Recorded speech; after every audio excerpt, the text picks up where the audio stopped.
오늘 이 시간 우리에게 주시는 하나님의 말씀, 마가복음 15장 16절에서 20절의 말씀이 되겠습니다. 마가복음 15장 16절에서 20절에 있는 말씀, 이제 한 목소리로 합독하시겠습니다. 군인들이 예수를 끌고 브라이도리온이라는 뜰 안으로 들어가서 온 군대를 모으고 예수에게 자색 옷을 입히고 가시관을 엮어 씌우고 경례하여 이르되 유대인의 왕이여 평안할지어다 하고 갈대로 그의 머리를 치며 침을 뱉으며 꿇어 절하더라. 희롱을 다한 후 자색 옷을 벗기고 도로 그의 옷을 입히고 십자가의 못박으로 끌고 나가니라. 아멘. 오늘 우리가 함께 읽은 마가복음 15장 16절로부터 20절에 있는 말씀은 이제 예수님께서 군인들로부터 희롱을 당하시는 그런 이야기가 오늘 주시는 마가복음 15장 16절로 20절의 말씀이 되겠고, 이 말씀은 마태복음 27장 27절로부터 31절이나 요한복음 19장 2절 3절에도 기록되어져 있는 그런 말씀이 되겠습니다. 그래서 이제 예수님께서는 대제사장들에 의하여 넘겨받은 빌라도가 그 군중들의 요구에 의해서 예수님을 십자가에 처형하도록 결정한 후에 이제 그 형을 집행하기 위해서 예수님을 이제 군인들에게 넘겨주었고, 그 예수님을 넘겨받은 이 군인들이 예수님을 이제 조롱하는 이야기가 오늘 주시는 본문의 말씀이 되겠습니다. 특별히 오늘 주시는 16절로부터 20절에 예수님을 조롱하는 이야기가 복음서마다 약간씩 그 위치에 차이가 있습니다. 특별히 요한복음 19장 1절로부터 3절에서는 판결 전에 그러나 채찍질 후에 예수님을 조롱하는 이야기가 나오고, 누가복음 23장 11절에서는 헤롯과 그 군인들에게 옮겨져서 채찍질하기 직전 조롱하는 이야기가 나옵니다. 그러나 오늘 주시는 이 마가복음 15장 16절로 20절에서는 판결이 끝나서 형장으로 끌고 가기 직전에 예수님께서 군인들에 의해서 조롱을 당하시는 이야기를 기록하고 있습니다. 특별히 오늘 주시는 본문의 말씀에서 이제 예수님이 15절에서 채찍질을 맡으신 후에 이제 예수님을 조롱하는 이야기가 기록이 되어져 있기 때문에 아마도 예수님은 육신적으로는 가장 큰 어떤 공포와 가장 큰 고통 속에 있을 때에 특별히 또 이 군인들이 예수님을 조롱하는, 특히 오늘 주시는 본문에 보면 온 군인들 그리고 온 군대를 모았다. 그래서 아주 가장 악랄한 자들이 예수님을 마치 어떤 악랄한 범죄자가 당해야 하는 그런 고통을 예수님에게 주고 있다라고 하는 겁니다. 그래서 우리가 잘 알다시피 예수께서는 이 십자가와 함께 수치, 모욕 이런 것들을 당하셨는데, 그것은 예수님의 죄 때문이 아니라 이것은 인간의 죄로 인해서 모욕을 당하셨다라고 하는 겁니다. 그렇다면 우리는 여기에서 한 가지 깊이 생각해야 되는 것은, 특별히 16절로부터 20절에 있는 이 말씀, 특히 예수님이 군인들에 의해서 어떤 조롱을 당하시는 이야기를 굳이 성경에 기록한 이야기가 무엇일까라고 하는 것입니다. 이것은 우리가 무죄한 예수 그리스도께서 잔인무도한 그런 아주 비극적인 죽음을 당하는 모습을 우리에게 보여줌으로써 그 은혜를 입은 우리가 어떤 상황 속에서도 불평하거나 원망하지 못하게 하기 위한 그런 목적을 가지고 있다, 이렇게 설명할 수 있습니다. 따라서 오늘 주시는 16절로부터 20절에 있는 예수님이 조롱당하는 이야기를 통해서 그것도 가장 잔인하고 가장 치욕스러운 그런 고통을 당하는 그런 모습을 우리에게 보여줌으로써 그 주님의 고통, 주님의 죽음으로 말미암아 은혜를 입은 우리가 어떤 상황 속에서도 불평하지 못하도록 하기 위해서 이 예수님의 마지막 수치, 멸시, 모멸감 이런 것들을 우리에게 기록해 주고 있다. 이렇게 이해할 수 있습니다. 따라서 오늘 주시는 본문을 통해서 예수께서 우리의 죄, 나의 죄를 위해서 수치를 당하시고 그리고 육신의 고통 속에 십자가에 달려 돌아가셨는데 그 은혜를 입은 우리가 살아가는 삶의 현장에 어떤 어려움이 있다 해서 원망하거나 불평하거나 하는 자가 되면 안 된다라고 하는 것을 깨닫는 그런 시간이 되었으면 합니다.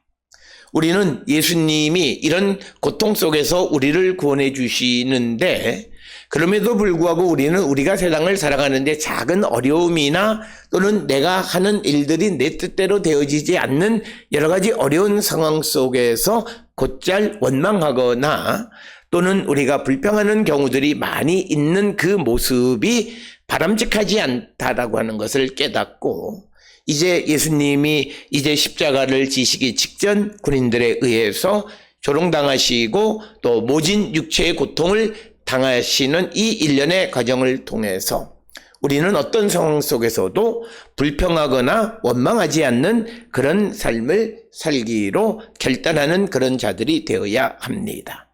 특별히 오늘 주시는 본문 16절로부터 20절에 있는 말씀을 이해하기 위해서는 이제 16절의 배경이 되는 특히 브라이도리온이라고 하는 그 뜰이 무엇이냐라고 하는 것.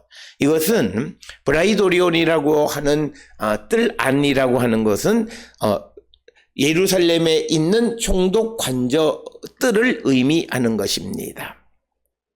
특별히 총독의 관저는 안토니아 포츄레스, 즉 안토니아 성체 안에 있습니다.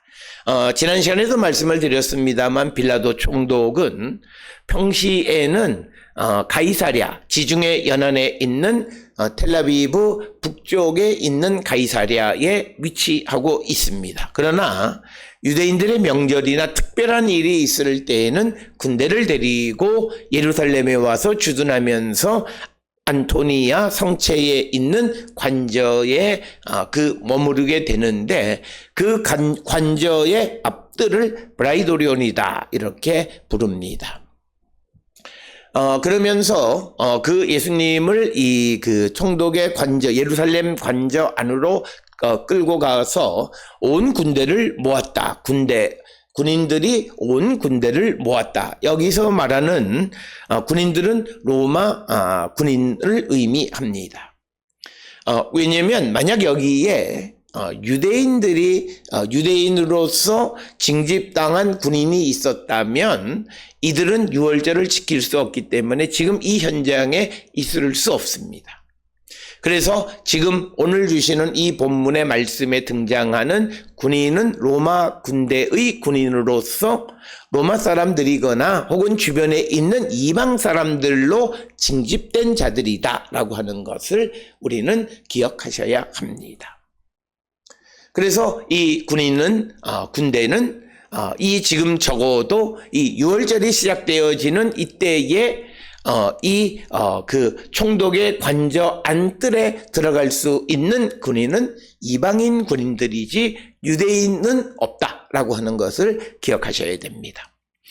특별히 일부 사람들은 이 군인들 중에 유대인도 있을 수 있다 이렇게 그냥 자기의 상상력을 발휘하는 사람들이 있지만 그러나 지금 이 절기가 6월절이 시작되어지는 때이기 때문에 유대인은 이 자리에 있을 수 없다라고 하는 겁니다.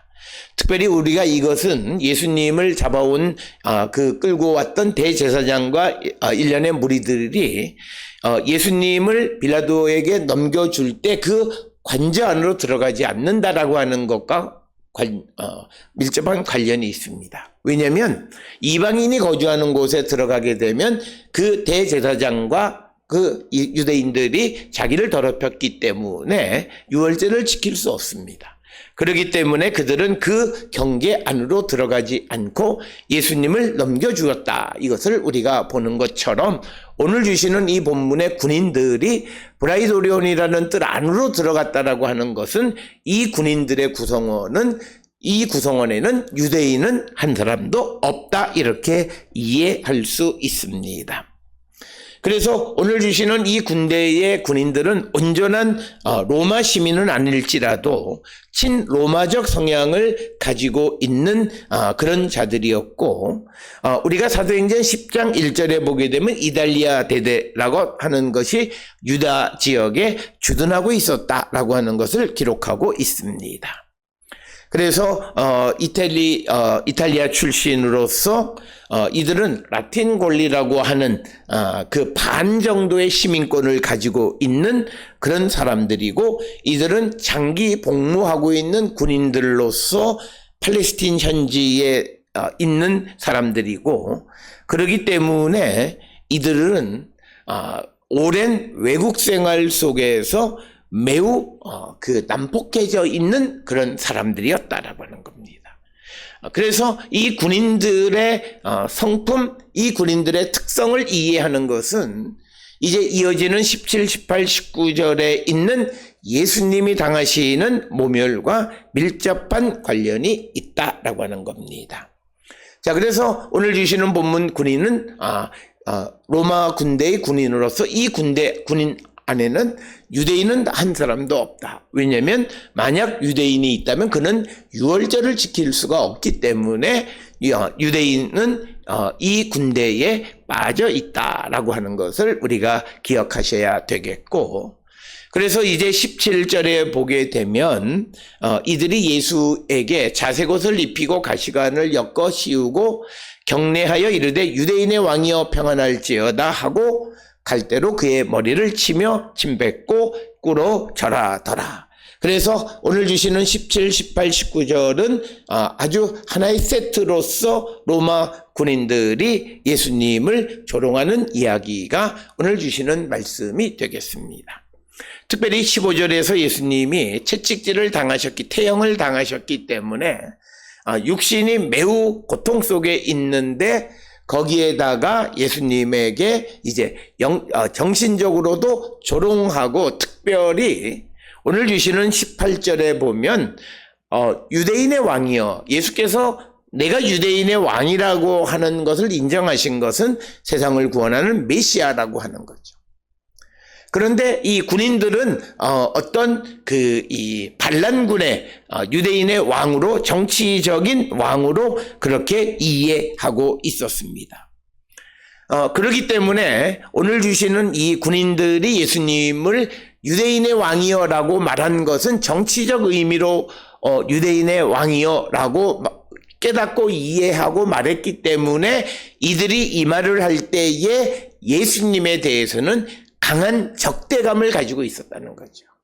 예수님께서는 유대인의 왕이라는 것을 메시아로서, 종교 지도자로서의 유대인의 왕이라고 말씀하셨지만, 이 군인들은 유대인의 왕이여라고 하는 것을 정치적인 의미로 받아들였고, 특히 해외에 주둔하고 있는 군대로서 반란을 유도하고 그렇게 되어서 그 반란을 진압하는 것은 주둔군들에게는 매우 힘든 일이었기에 아마 이 예수님에 대한 적대감은 그들이 유대인의 왕이여, 정치적 의미의 유대인의 왕이여 평안할지어다 라고 말하는 그 말 속에 들어있고, 그래서 그들이 19절에 갈대로 예수님의 머리를 치고 침을 뱉고 그 다음에 꿇어서 절하는 그런 어떤 제스처 퍼포먼스를 행했다라고 하는 겁니다.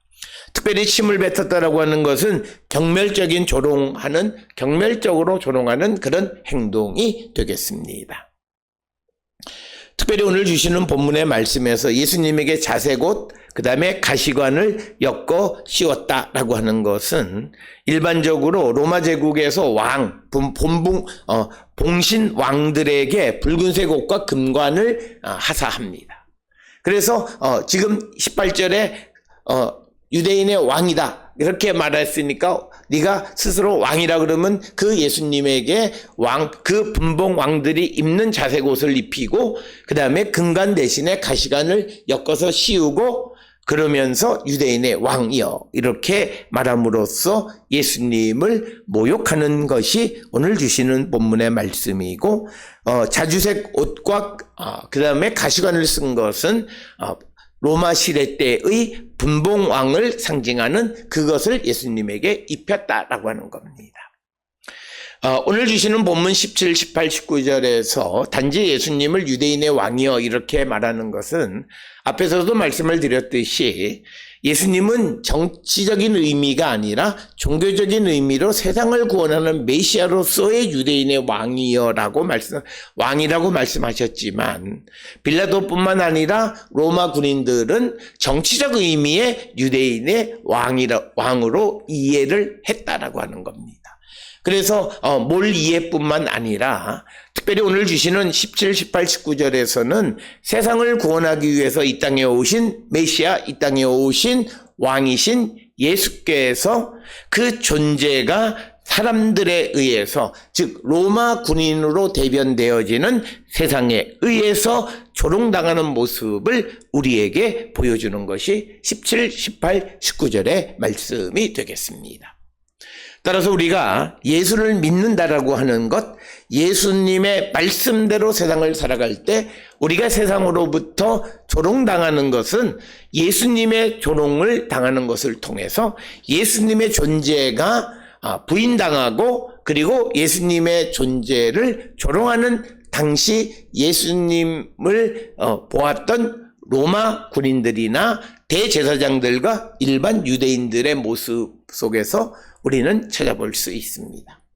따라서 우리가 복음을 가지고 세상을 향해 나가 살아갈 때에 사람들로부터 영광을 얻기를 보다는 어쩌면 예수님이 당하셨던 그런 우리의 존재 그리고 우리가 하는 역할이 거부당할 수 있다라고 하는 것을 우리는 기억하셔야 되고 거부뿐만이 아니라 우리가 더 심하게 모멸당할 수도 있음을 우리는 기억하셔야 되고 그래서 이 예수님이 군인들에 의해서 희롱당하시는 이 과정을 통해서 우리가 복음을 가지고 세상을 향해 나갈 때 겪는 어떤 조롱이나 모멸감이나 이런 것들을 우리는 이기며 나가는 자들이 되어야 하고 세상은 복음을 금방 받아들이기보다는 뒤에서 혹은 앞에서 그 복음을 거부하거나 복음을 전하는 사람을 조롱하는 오늘 예수님에 대해서 그 유대인의 왕으로 오신 예수님을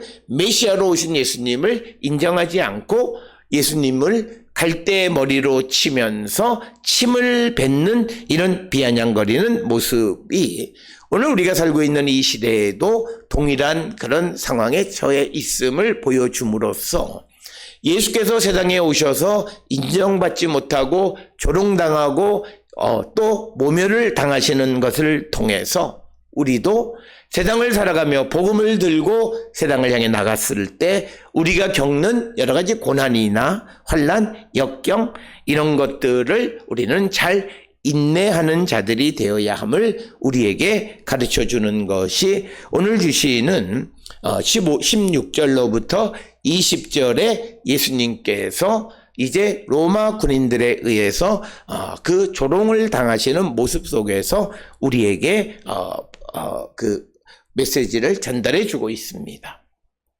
그러면서 이제 20절에 희롱을 다한 후에 이들이 예수님이 입으셨던 자색 옷을 벗기고 도로 예수님의 옷을 입히고 십자가에 못 박으려고 끌고 나갔다 이렇게 기록하고 있습니다. 일반적으로 십자가 처형이 언도된 자들은 나체로 형장까지 끌고 가고 십자가의 횡목을 지고 가고 그동안에도 지속적으로 조롱하는 것들이 당시의 일반적 관례였습니다. 아마 그렇지만 예수님은 이미 앞에서 6절로부터 19절에서 이미 조롱을 당하셨기 때문에 그런 모습을 더 이상 보여주지 않는 것은 아마도 이미 조롱을 당하셨기 때문이 아니겠는가라고 우리가 추정할 수 있습니다. 그래서 예수님께서 이제 십자가에 못 박임을 당하시기 위해서 횡목을 메고 이제 형장으로 나가셨다, 이렇게 기록하고 있습니다. 서두에서 말씀을 드렸듯이 마가복음 15장 16절로 20절에서 군인들이 예수님을 조롱하는, 우리의 구원자이시고 메시아이신 예수님의 조롱당하심의 모습을 굳이 성경에서 기록하고 있는 목적이 무엇이냐라고 하는 것입니다. 이것은 앞에서 말씀을 드렸듯이 무죄한 자로서 우리를 위해서, 우리를 구원하기 위해서 고난당하시면서 조롱당하시고 피 흘리시는 예수의 모습을 우리에게 보여줌으로써 우리가 세상을 살아가며 어떤 어려운 상황 속에서도 불평하거나 원망하지 않는 삶을 살아가게 하기 위한 목적이다라고 하는 것을 우리는 기억하셔서, 우리가 세상을 살아갈 때 아무리 힘들고 어렵다 할지라도 나를 위해서 십자가를 지신 예수님의 고난, 예수님이 당하시는 희롱, 조롱, 거부당하심, 이런 것들을 기억하면서 우리가 끝까지 인내하는 자들이 되어야 합니다. 사실 우리는 죄 때문에 영원한 수치와 멸시를 받을 운명이었습니다. 그렇지만 예수께서 우리를 구원하기 위해서 대신 수치와 멸시와 죽음을 대신 당하셨습니다. 예수님은 죄를 짓지 않으셨음에도 불구하고 죄인들과 함께 끌려가셨고, 그래서 그 모습을 통해서 예수님의 고난은 믿는 자에게 늘 교훈이 되고, 그리고 우리가 어떤 고난 속에 있을지라도 이 예수님의 고난의 과정을 기억하시면서 불평하거나 원망하지 않는 삶을 살아가게끔 하기 위해서 이 고난을 주셨다라고 하는 겁니다. 많은 이들은 예수님의 고난, 특히 우리가 고난 주간에 이 예수님이 십자가 지시기 전에 당하셨던 여러 가지 조롱에 대해서 눈물 짓는 사람들이 있지만, 그러나 그들이 삶의 현장 속에서 자기의 어떤 어려움 속에서 곧잘 원망하고 불평하고 그렇다면 그에게 예수님의 고난의 의미가 무엇이었는가를 다시 한번 우리는 돌이켜 봐야 합니다. 정말 예수님의 고난에 동참하는 자가 된다면 내가 세상을 살아가는 삶에 어떤 역경과 고난이 있을지라도 끝까지 묵묵히 견디는 자가 되어야 한다. 이것을 우리에게 가르쳐주는 그런 말씀이 오늘 이 예수님이 로마 군인들에 의해서, 세상에 의해서 거부당하시고 조롱당하시는 모습을 우리에게 보여준 목적이다라고 하는 것을 우리가 꼭 기억하셔서, 오늘도 우리가 세상을 향해 나가 살아갈 때 많은 사람들로부터 예수의 말씀이나 예수를 믿는다라고 하는 것이 조롱거리가 될 때도 많이 있습니다. 물론 그것이 우리의 잘못 때문에 생기는 것이기도 하지만, 그러나 어떤 이유에서든지 우리가 그런 상황에 처했을 때 예수님을 기억하시면서 우리가 그 고난을 끝까지 인내하며 참는 것, 그것이 바로 예수의 고난에 동참하는 성도의 모습임을 우리에게 가르쳐주고 있습니다. 특별히 오늘 주시는 본문을 통해 우리의 모습을 돌아보면서 우리도 어떤 고난 속에서도 끝까지 참고 견디고 인내하는 자들이 다 될 수 있기를 주의 이름으로 축원합니다.